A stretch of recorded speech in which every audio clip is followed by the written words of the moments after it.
What's up, crew? Welcome to Filming in Progress, the show that takes you backstage into the world of local businesses and the people who make them shine.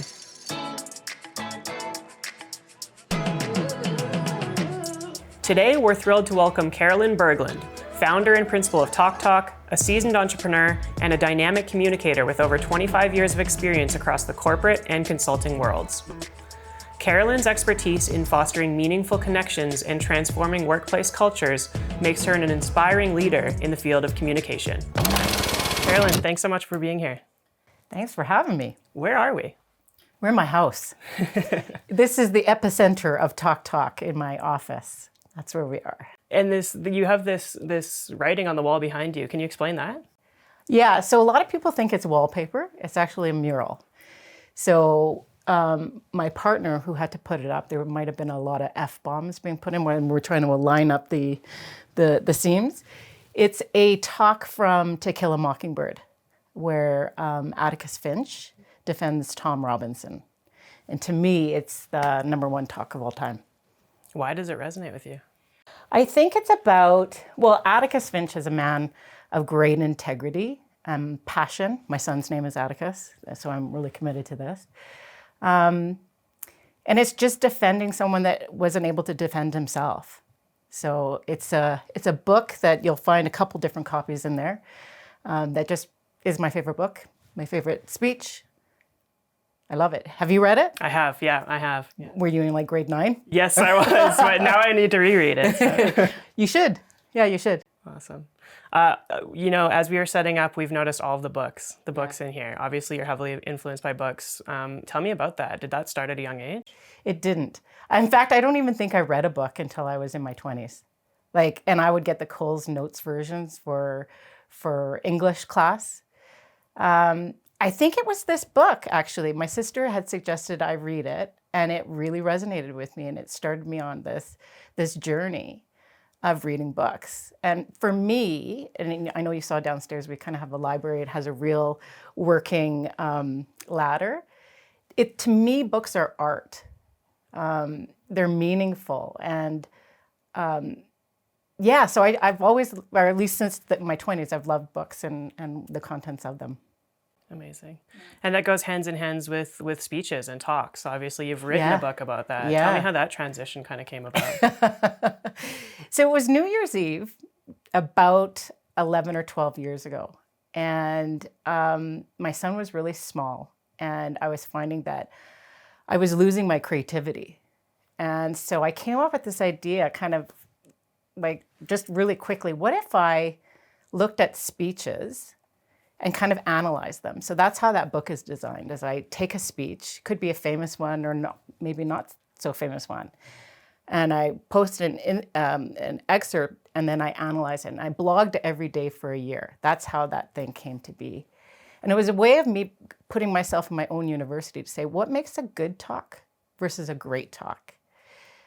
So I blogged every day for a year, which, by the way, is not an easy task to do because you've got vacations and I'm sick today.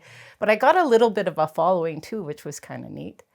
And at the end of that, we turned it into a book and went ahead and published it. And then I guess about 2 years ago, I said, there's been some pretty other cool talks in the last decade since I published it initially. So we went back and looked at all of the talks and put some new ones in there, took the ones that I thought weren't warranted in the book. And so the book is called 365 Must-Know Talks of All Time. So it was based on that blog that I did every day for a year. I love it. Yeah. And this one is number one. Awesome. With Atticus. With the exception of Atticus, which is the most impactful in the book and that you share with everybody who asks, I'm sure, similar questions? It's a new one that I put. Well, there's two that I really like. One is based on a TED Talk. So there's a fellow by the name of Stephen Dunye, and he talks about how small changes can have a significant change in your life. And that talk really impacted me. I think when I really look at talks, the ones that elicit you to do something as a result, I think are really impactful. So in his talk, he uses several examples, but one that really resonated was he would walk every day to work and he would put a headset in. listen to music. He said, what if I replace that one activity with something else? So instead of listening to music, he listened to, how do I learn German? So he did that every day for a couple of months. Didn't tell his family, didn't tell anybody that he was doing that. And signed up for an immersive course in Germany. And then was going to bring his family to Germany once he was done. A week long, you can only talk German. So his family shows up, they go out to a restaurant, and he starts speaking German, and his wife and his kids are like, what the hell, what? But he uses so many different examples of just these small tweaks that could have a significant impact in your life. And so at the time we were in the midst of the pandemic, I think when I initially saw this, and I thought, I'm sitting in my office all day long. What if I replaced my daily habit of turning on the TV and watching, some stupid program with getting a treadmill and running? And so now, May 26th, I'll be running my first half. So it was that talk just ignited something in me to change not only that activity, but several others. The other one that I really like is just an exploration of creativity. And it's a fellow by the name of John Reeves. And he talks about 4 a.m. in the morning. Like, what could happen at 4 a.m. in the morning? So I encourage anybody who's watching or listening to this that go dig up those two talks. I think you'll find them quite interesting. Yeah, absolutely. These talks are usually based around some sort of motivation or pushing yourself past boundaries or whatever the case may be. Do you find that there's commonalities in the tactics that are used in order to motivate people? What do you mean? Let's say somebody is struggling with getting past a barrier. They've put some sort of barrier in their life and they're not sure how to break that barrier. So they seek motivation in different forms, and one of them may be talks. Mm-hmm. When the speaker is talking, are there commonalities between different speakers that are used to push that motivation forward? Oh yeah, I see. Okay. Yeah, I think the speakers that are really good, it comes down to, I think, three things. Are they able to ignite curiosity? Like, I want to know more. Once this TED Talk is complete, I'm going to go find a book on this, or I'm going to research it more. Another element that I think is really important to motivate when you're listening to talk is their ability to tell a story. And then the third is to emote some kind of emotion. It could be anger. I disagree with that. It could be, oh my God, I felt that, or whatever. So storytelling, emotion, and curiosity, I think, are the keys to motivation in a talk. Yeah. You mentioned at the beginning there that you were driven to write this book based on a bit of a lack of creativity that was existing. Mm-hmm. Why do you think that is? I think creativity is an interesting topic. I mean, we both know a fellow by the name of Tyler, and he talks a lot about creativity, which I think is interesting. Sorry, what was the question? Why do you think you were in a space where you were lacking creativity? I think it ebbs and flows. I really do. I think you cannot be highly creative all of the time. I think you have to ride the wave when you don't have creativity. I've been in a lull for a couple of months, and frankly recognize it's okay. I think you just have to ride the wave. Mm-hmm. Yeah, I completely agree. I think creatives in general, they put themselves down when you're not experiencing that creative high, because you're comparing yourself to the best version of yourself in that creative high. Totally. And you think about writer's block. I mean, that's, I've written a few things, right? And you get in a rut where I don't have it, and that's okay. And often I think the best thing to do is just to walk away when you don't have it, right? What have you done when you've been in the rut? Yeah, I think that's the first step is saying it is okay that I'm in this place. I'm sure it'll come back, like you said. It's kind of riding the wave. But in that bottom, I think making sure that you can see the other side, and that it will come back, and being comfortable with the fact that you're not experiencing it currently. Yeah. How do you translate that? So in being in a creative field, when you are experiencing that low, how do you go about the work when that maybe the deliverables need to be the same as when you're riding a creative high? Say it in a different way. Yeah, like when you're stuck at the bottom of the creative, so let's say currently, when you're trying to go about your work that requires creative input, what are some ways that you can deal with it to either spark more creativity or? I think you got to get out in nature. At least I do. I need to walk away, and sometimes you just have to push through. And sometimes when you're pushing through, there's a concept called flow. I don't know if you've heard of that before. And I think it's a Czechoslovakian individual that coined the term.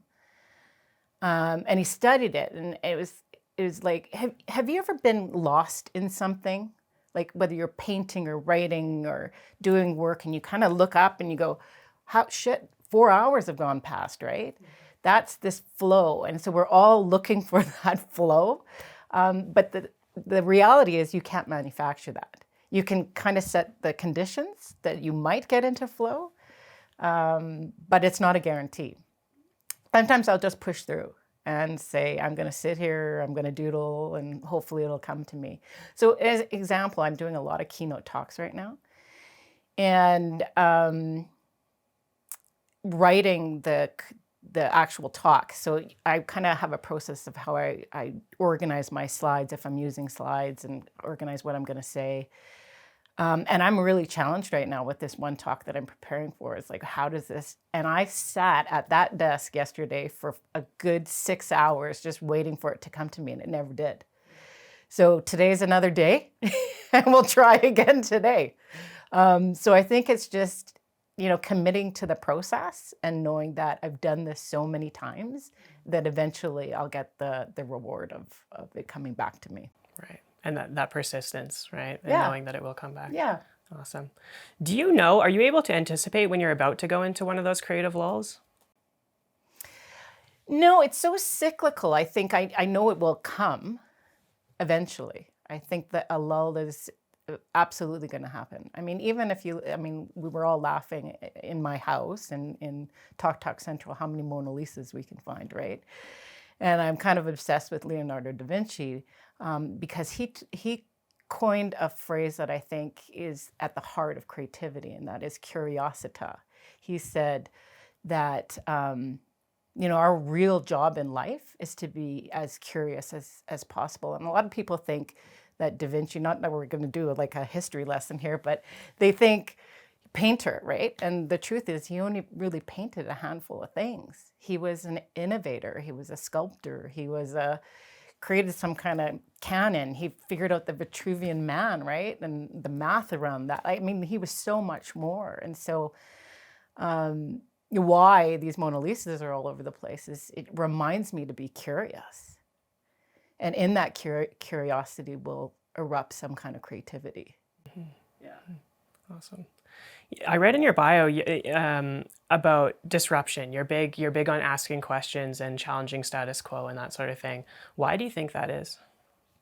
Why is that important to you? I'm deeply interested in the human experience.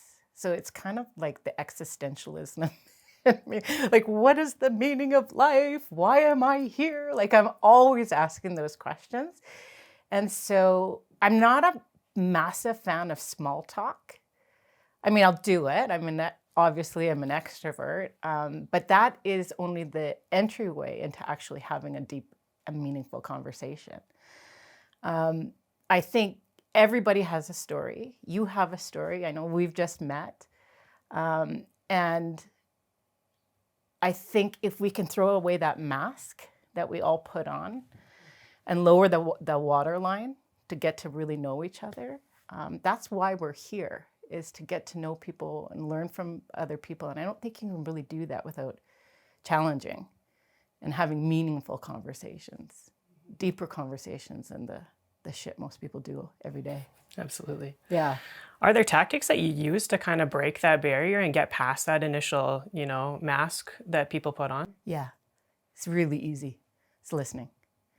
So back in the day, many, many years ago, early on in my career, I worked for I was in sales and I worked in consumer packaged goods, which is just a fancy way of saying anything in a grocery store.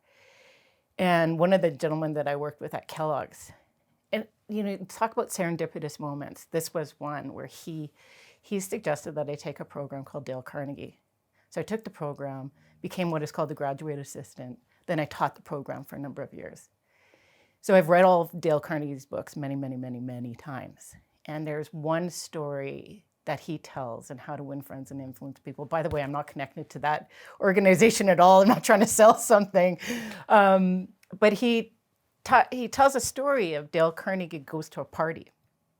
And he ends up talking to the host for most of the night. And so Dale Carnegie and his wife are about to leave the party. And the host turns to his wife as they're exiting them out of the house and says, "That right there," points to Dale Carnegie, says, "is the most interesting human being I've ever met." He says that to his wife.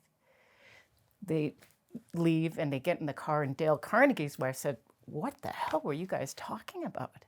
He goes, "I didn't say a thing.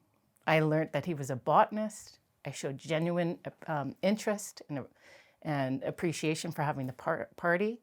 I just asked a bunch of questions." So, I think it tells the tale that listening is kind of the secret sauce to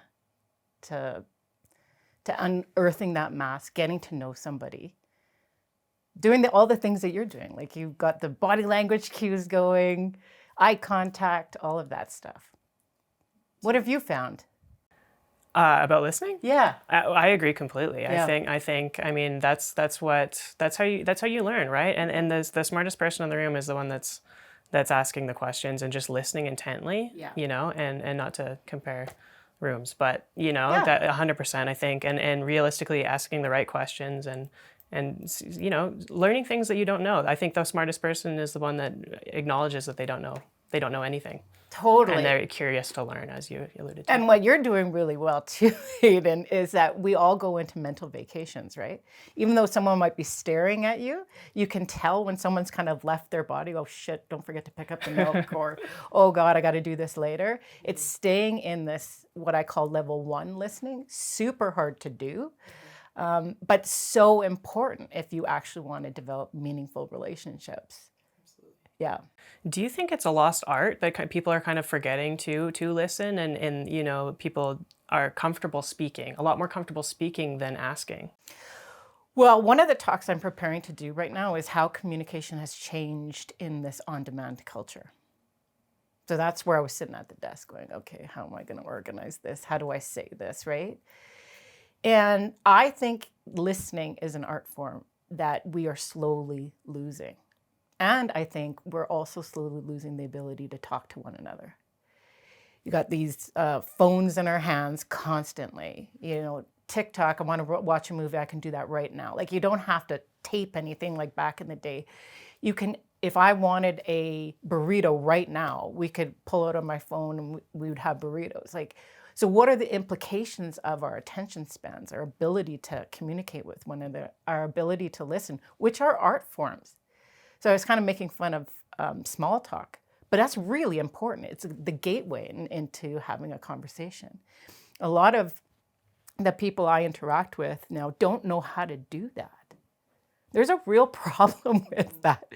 If we're just going to be reliant on sitting behind screens, what does that do to civilization, society, all of it, community? Mm-hmm. Yeah. Do you think people lack this because they maybe they grew up with the screens and that's just how they've learned to communicate, or because maybe they've never actually had the true connection as a result, and so they don't know the difference between what we're doing right now? Is there? That's a good I think that's a pretty good philosophy. I think that if you've never experienced, how do you know how to recreate it? So, it's interesting because I've talked to a lot of, I'll do some informational interviews with different generations just because I'm an old fart now.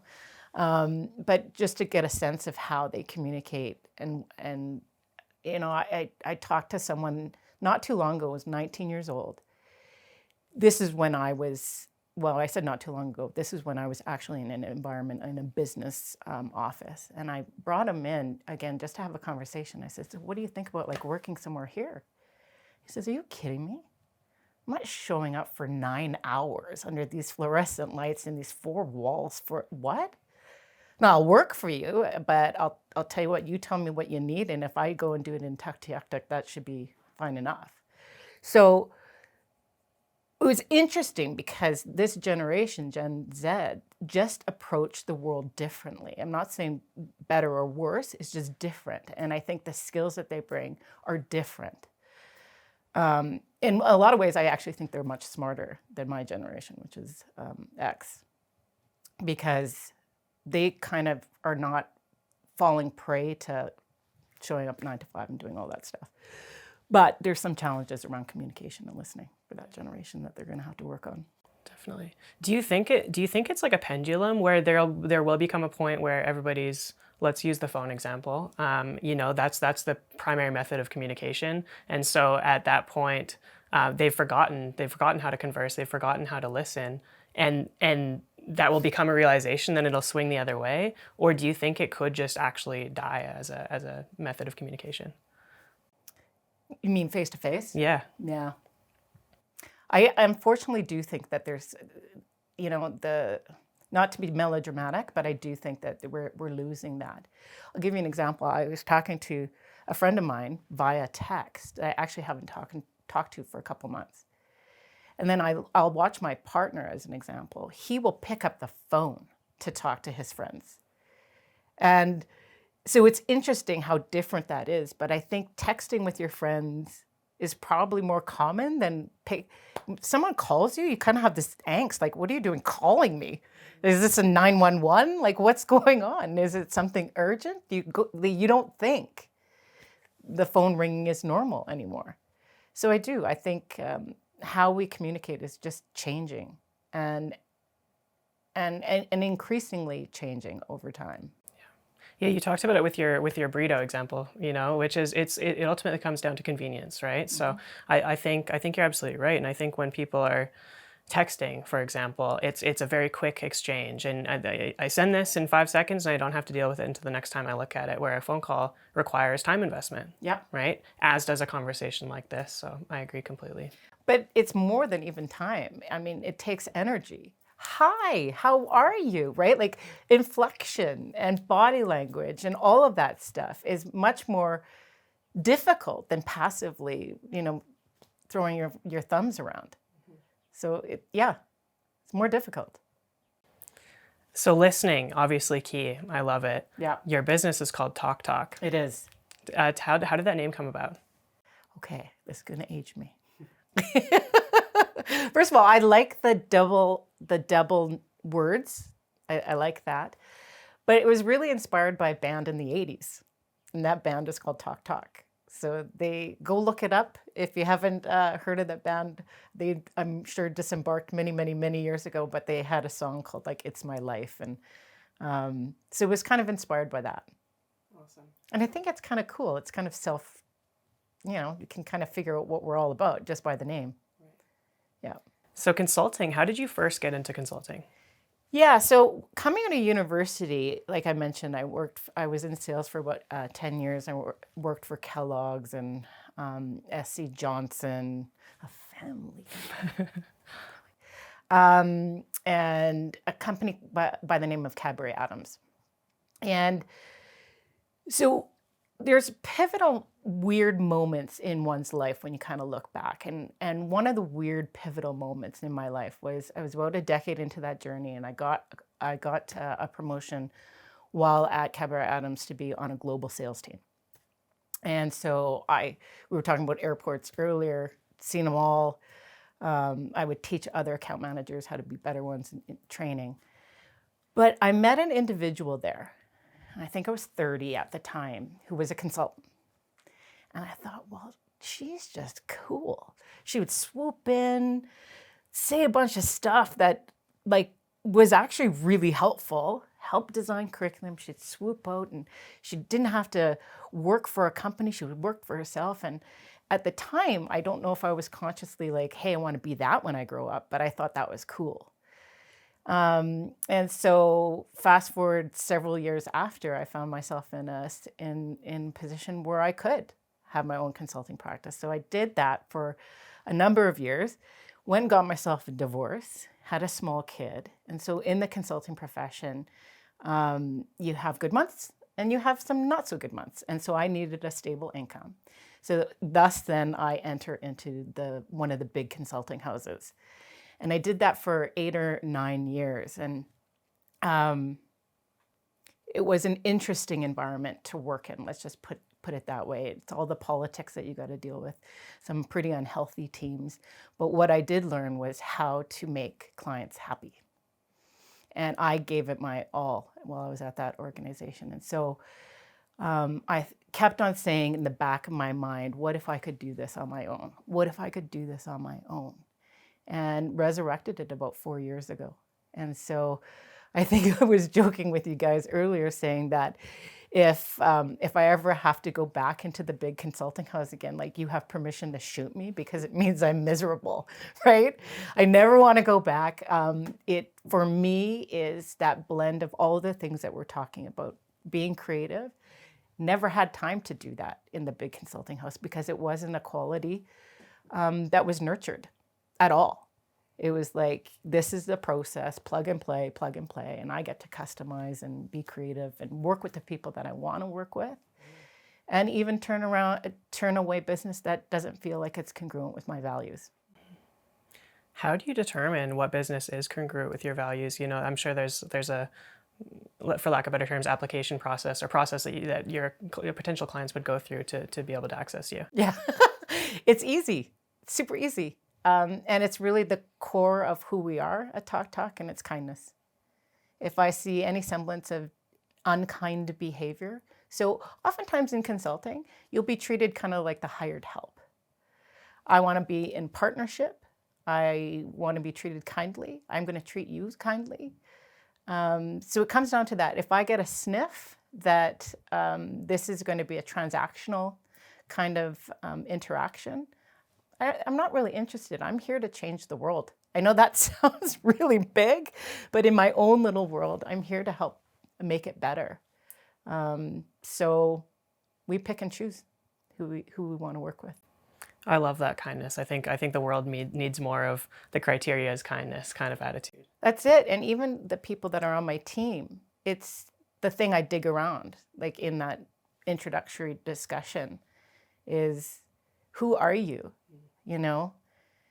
If you've got that, I'm gonna get ahead at any cost, that cutthroat dog eat dog stuff, I don't want to have anything to do with that.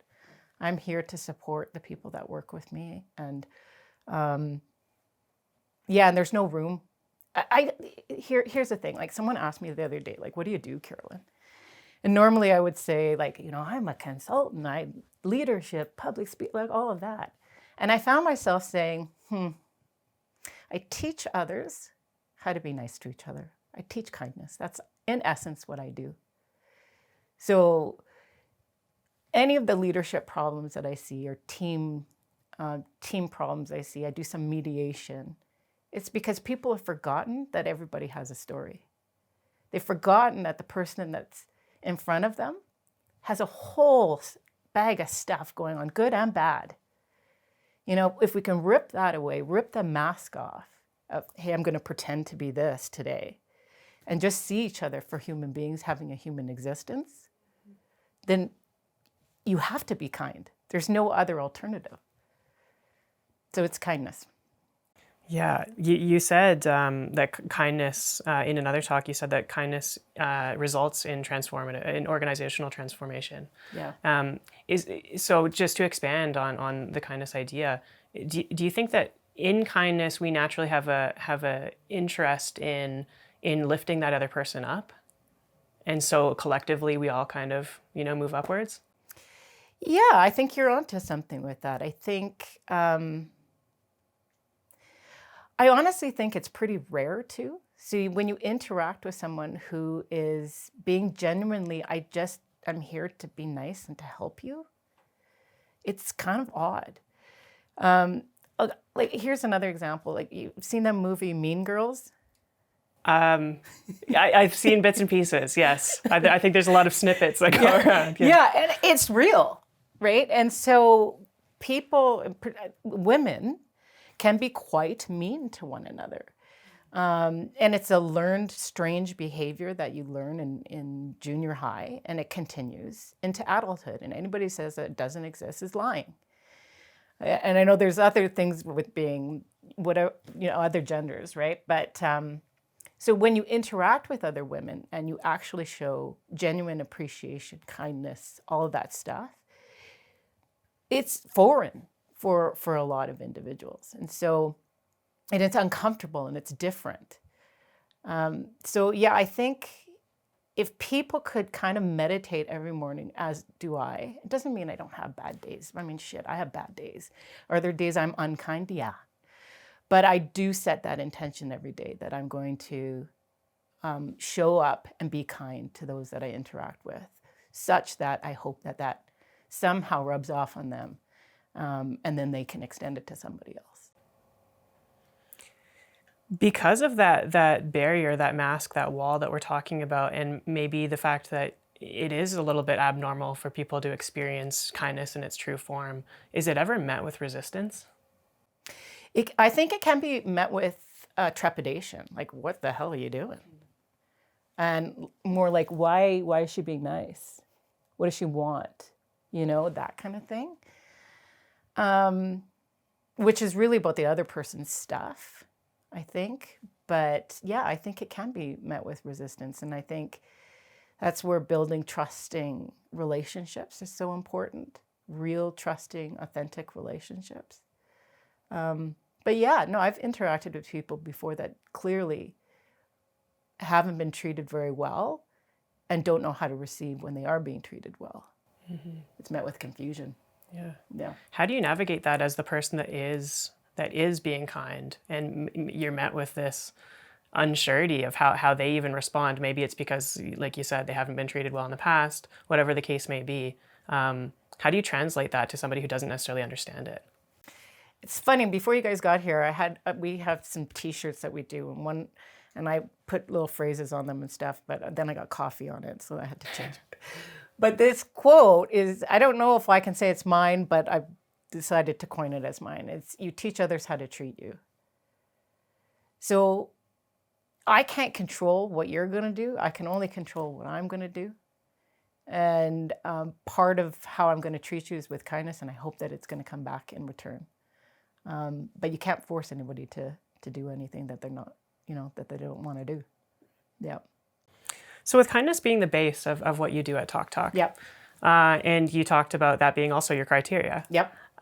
What are the problems that you're solving? Are they similar to one another, or could they be drastically different and they're all solved by the same kind of solution? What do you mean? So we are a corporation that is having leadership issues. Yep. Maybe because there's been some poison at the top, Yep. a bad manager or something Yep. like that. And a different client might have an issue.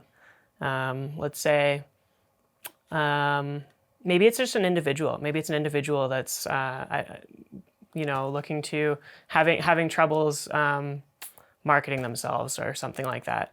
How do you treat those as two completely separate issues and have different solutions for them, or is the basis always the kindness thing and it kind of builds up from there? Yeah, it's a tough question. I would say that there's always a customized approach to every problem, but I would say most of the leadership, team development, coaching, as I'm thinking through this, challenges that are presented to me can be solved with the foundation of kindness. I'll take it one step further and say, okay, like, how does kindness solve all of that? You can break it down into a bigger topic, which is how do you establish trust and then psychological safety. If you can do those two things in a team as a leader, it comes with kindness. It's a mindset. Then I think those three things, kindness, trust, psychological safety, solves most problems out there. I mean, I'm big into psychological safety right now. There's, a lot of different people that have written about the topic. it's so funny because I look on LinkedIn and it's like a hot topic, but it's been around since like the 60s, I think. Just every couple of years, someone else kind of picks it up. But Timothy Clark, who I have had the opportunity to meet, is kind of I don't know, for me in my world, he's kind of a celeb. So that was a thrill. But he has a definition of psychological safety that I think is quite profound. And he says it's establishing an environment of rewarded vulnerability. So you were talking about earlier pre-interview, like vulnerability is encouraged. And what he's saying in that quote is, I'm going to reward you every time you actually show up and be your authentic self. I'm going to mine for it. You think about, the 80s. I mean, you don't know the 80s, but I was a kid at the time. But even if you look at some of the movies of how the corporate world looked, there was no vulnerability at work. You showed up in your suit, you had the mask on, you had this command and control way of being. There was no vulnerability.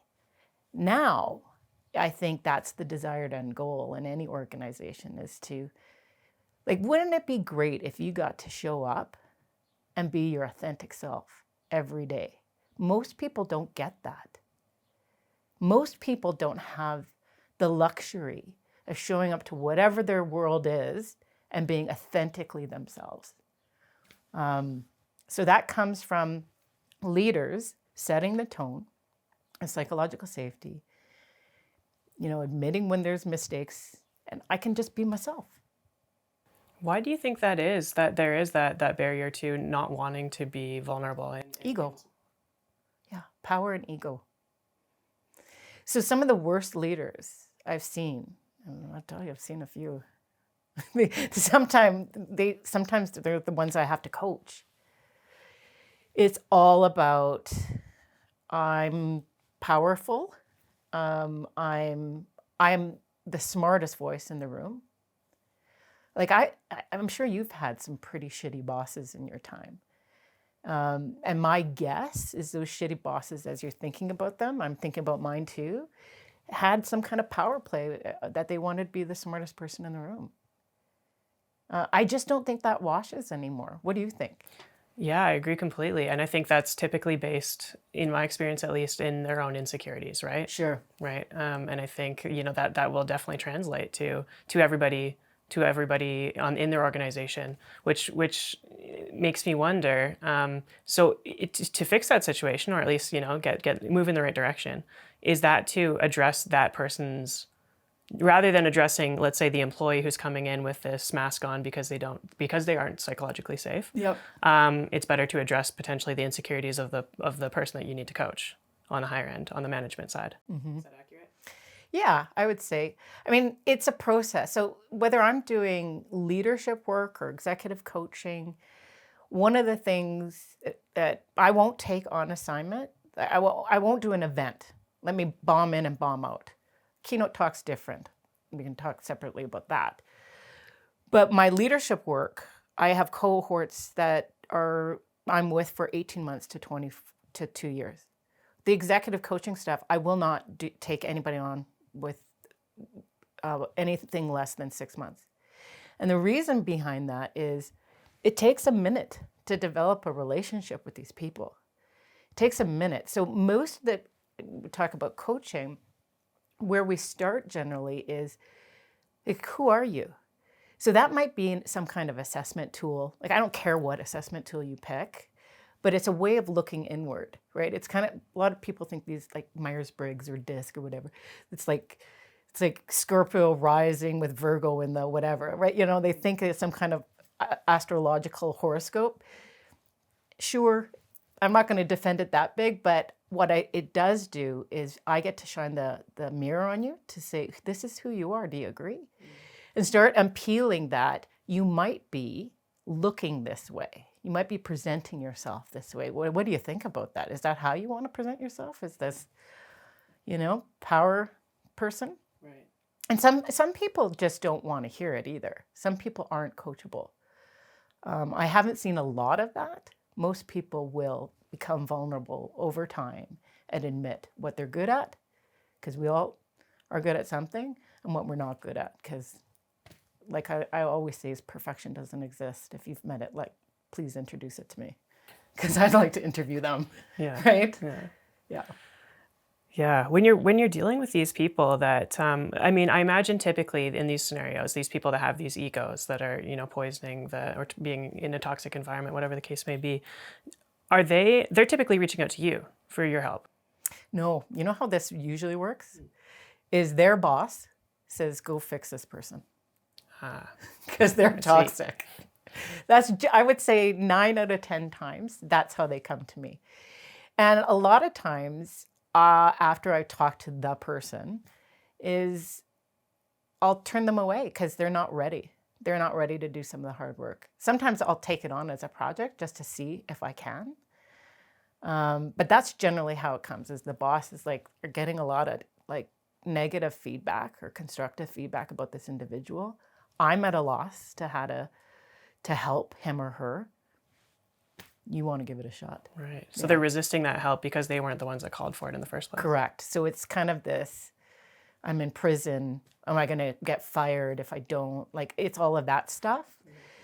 So I think the people that I've successfully worked with recognize pretty quickly, I'm not out to get you. I'm out to help you. And again, I have a coach. I've had a coach for years and years. Even coaches need coaches. We all have blind spots because none of us are perfect, right? So I try to instill in that the first couple of sessions, like, you're not in trouble. In fact, the organization wants to invest in you. They see potential in you. So look at it in that light, as opposed to, some kind of retribution for whatever. Yeah. In these scenarios where you're looking to make fundamental change in an individual, obviously there has to be quite a bit of trust, kindness and trust, right? And willingness. But how do you go about building that trust? Are there ways that you tactics that you use? Well, it depends. I mean, in a large group setting, like if I'm facilitating, let's say, a leadership workshop, how do you as a facilitator facilitate a trusting environment? It's everything that we've talked about. Listen when people are talking, be kind to yourself. And it's interesting because you might think in a group of, 15 or 18 people, it would be really hard to do, or it would take a long period of time. I just did a cohort earlier this week, first cohort of a 2-year leadership program.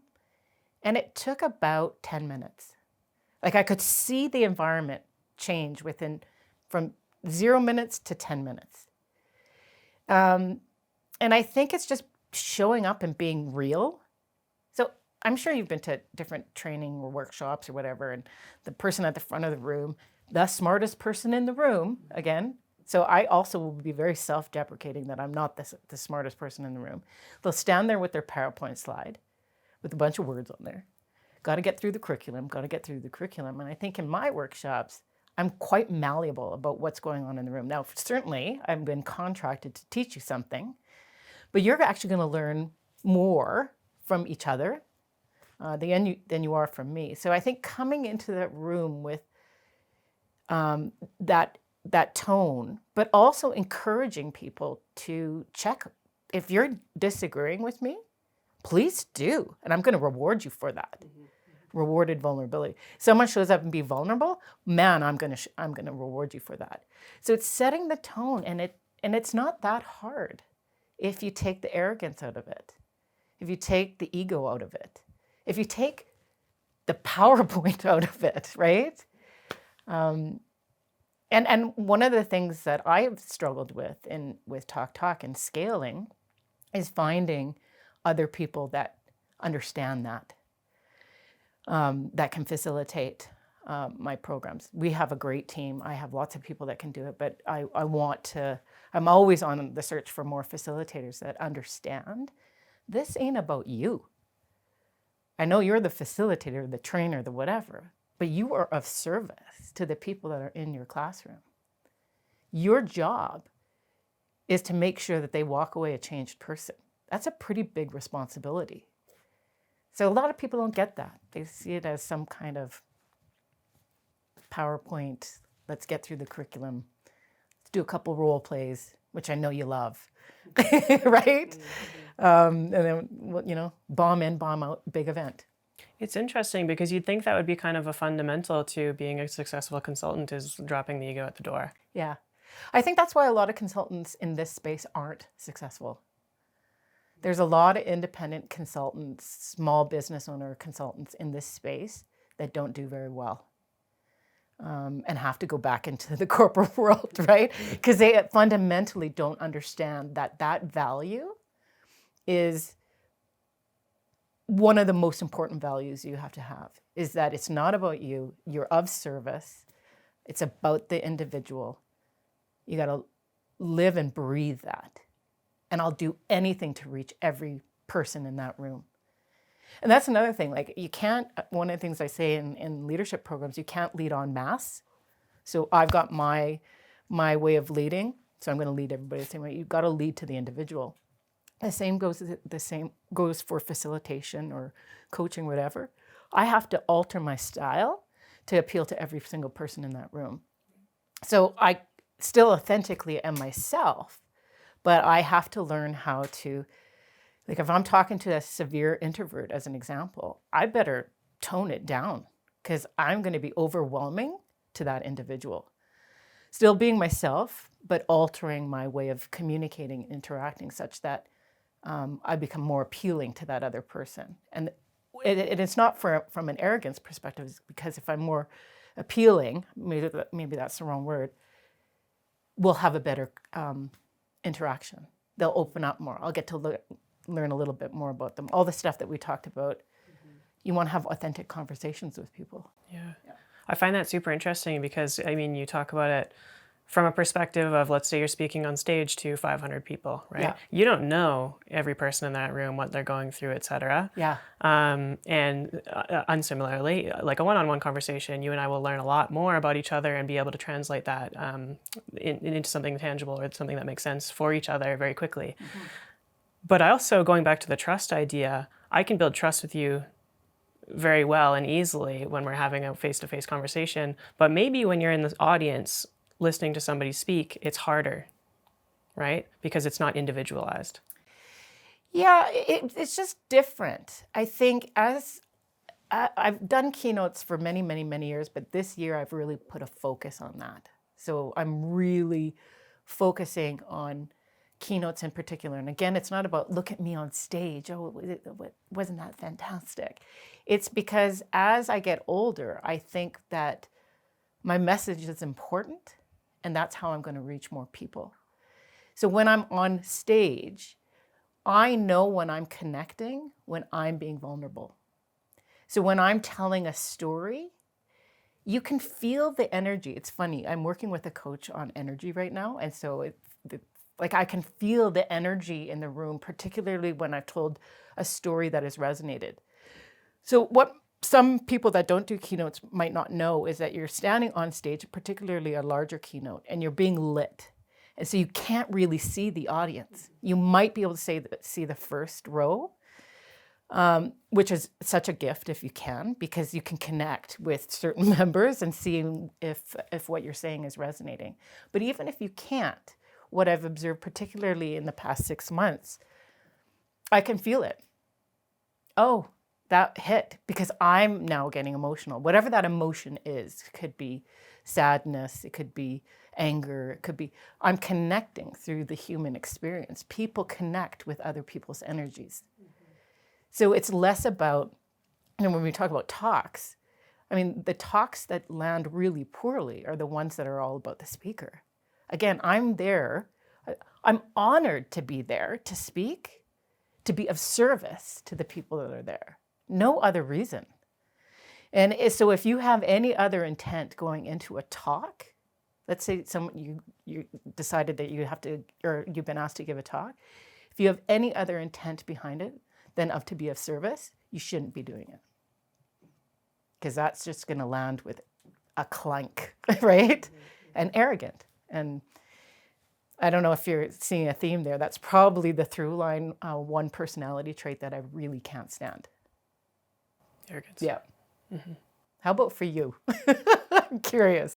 What I can't stand? Yeah, like what's the through line of? I think curiosity is key. We talked about this a little bit earlier, but I think just being curious and genuinely curious, not to maintain a conversation that maybe there's no spark there, you know, but and to extrapolate maybe the willingness and desire to continuously learn. Yeah. Right. Yeah, there's a there's a term that I only heard, I think, about a year ago, and I'm probably overusing it at this point. But it's one I think you're going to love if you haven't heard of it before. It's called autodidact. See, either did I. But looked it up. Again, when you talk about being in flow, that was one day I looked it up. Someone said it, went down this rabbit hole. And what it means is an insatiable curiosity to learn. So we're in this world, right, where it's so important to get letters behind my name. And what if you didn't get a PhD and you just put yourself to your own university, 365, and wanted to learn because you were just super interested? What's the difference? Like, I remember being in high school or even university and taking classes and, cramming right before, only for the information to completely exit out of your brain, right? That's just memory-based. Someone's told me I've got to learn versus curiosity-driven, Leonardo da Vinci kind of learning, where I'm going down these rabbit holes. Nobody even has a clue. I'm just interested. So autodidact. Autodidact, that's the new word. Yeah. That's so funny you talk about that, the recalling, just to recall. We were having a conversation about an hour and a half ago about this on the way here. So. And what was the conversation? Yeah, just about, the genuine willingness to learn and learn in a way that actually makes a difference and that is recallable beyond, I'm going to memorize something so that I can say that I did. Yeah. Yeah.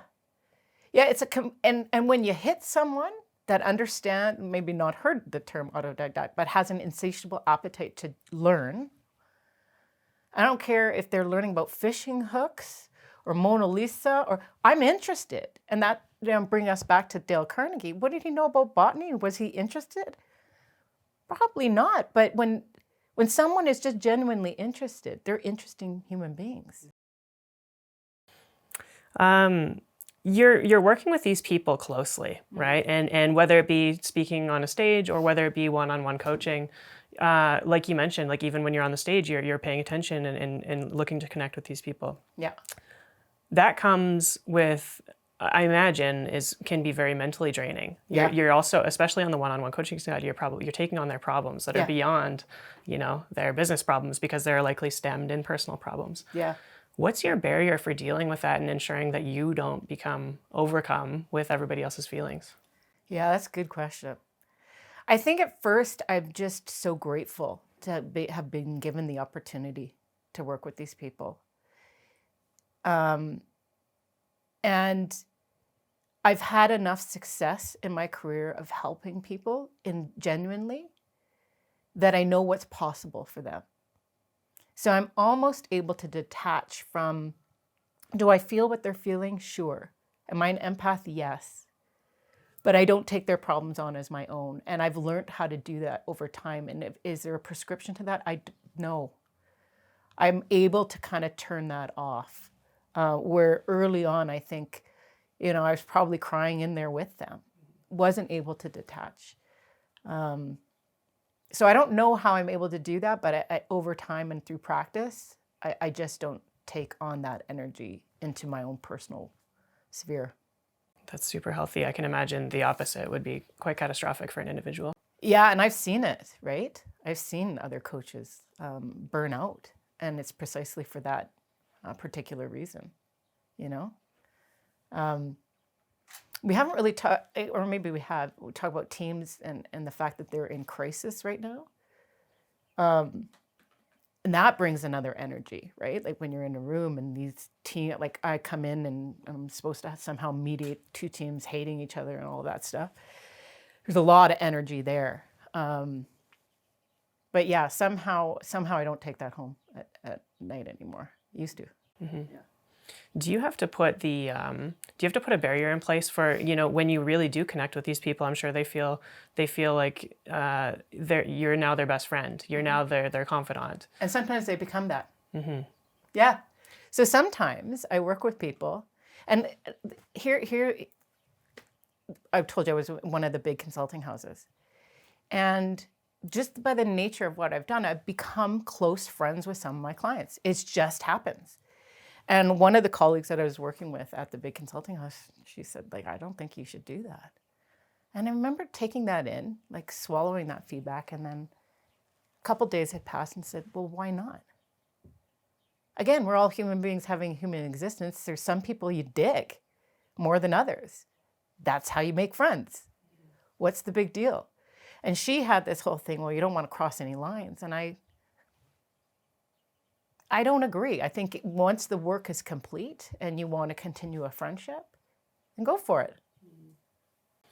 Do you think that criteria of once the work is complete is important? Yes. Yes. I think you can have a genuine affection for one another as you're working together, but I think you do have to separate the work from the personal. Yeah. Yeah.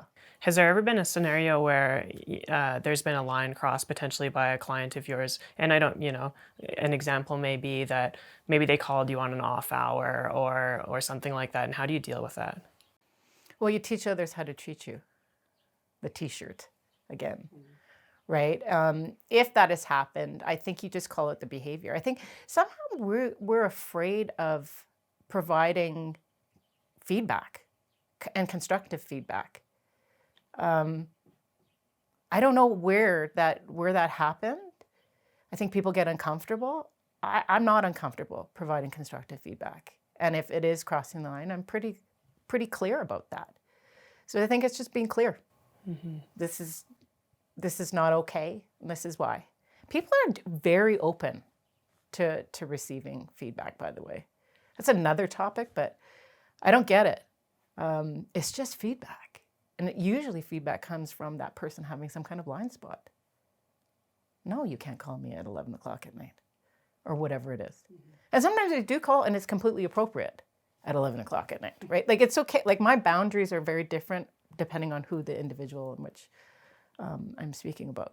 Right. You talked a little bit earlier, which is relevant in this conversation, about how you have to cater the way that you communicate, obviously, to get through to different people. Yeah. Was that a learned skill, or do you find that you've always kind of been gifted with communication? Oh no, I think it's learned. I just had a mental image of me at like 4 years old, because in this talk that I'm preparing for, I have a picture of myself at 4 years old. And I think I was really overwhelming. Like I'm a severe extrovert. And by that, I mean, I can come across really big.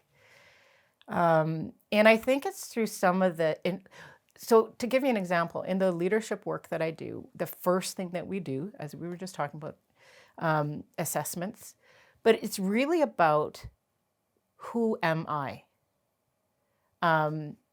Sorry, what was the question again? I totally had a mental No, fart. I mean, please go on with that. Yeah.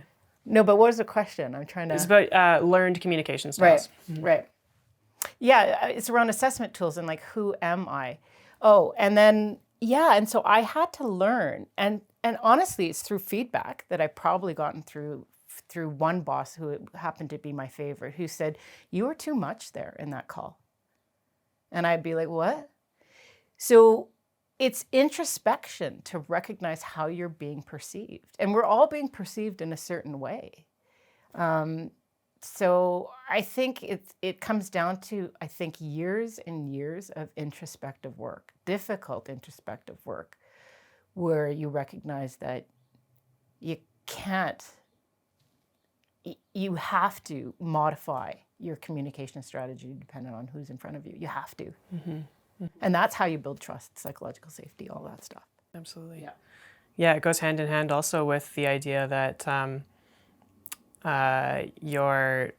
you can only control your action, right? That's Which you were talking about earlier. Yeah. The way that others perceive it will be up to them.